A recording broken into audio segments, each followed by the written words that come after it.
আপনার রাজনৈতিক দলের জোট নিয়ে প্রসঙ্গ এসেছে।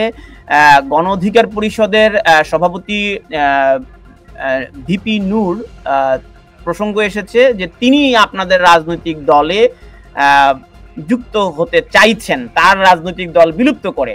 যদি আমি এটা বলতে পারবো না যে তিনি এরকম কোনো কথা যেহেতু প্রকাশ্যে বলেন নাই, ফলে আমি এটা জানি না যে তিনি যুক্ত হতে চেয়েছেন কিনা।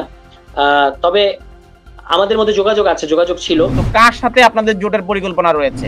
এককভাবে বাংলাদেশের মানে রাষ্ট্র ক্ষমতায়, জনগণের ভোটে রাষ্ট্র ক্ষমতায় যাওয়ার মতো সক্ষম নিজেদেরকে করে তুলতে চাই।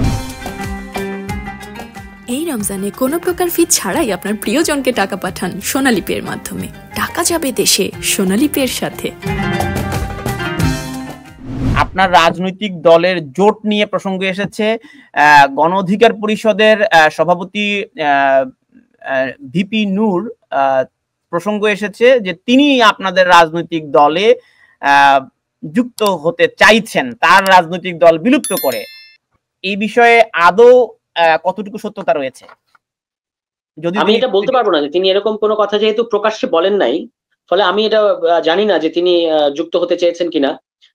তবে আমাদের মধ্যে যোগাযোগ আছে, যোগাযোগ ছিল। এর বাইরে তিনি তো নিজে একটা দল করেন, তার সাথে আমাদের এই মুহূর্তে কোনো জোট করার কোনো পরিকল্পনা নাই। তো কার সাথে আপনাদের জোটের পরিকল্পনা রয়েছে?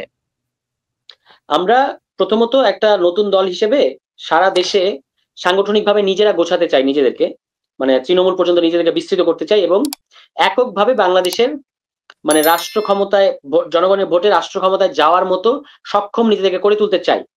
তারপরে নির্বাচনের আগে যদি জোট করতে হয় সেটা আমাদের নেতৃত্বে জোট হবে, আমরা কারো জোটে যোগ দেব না।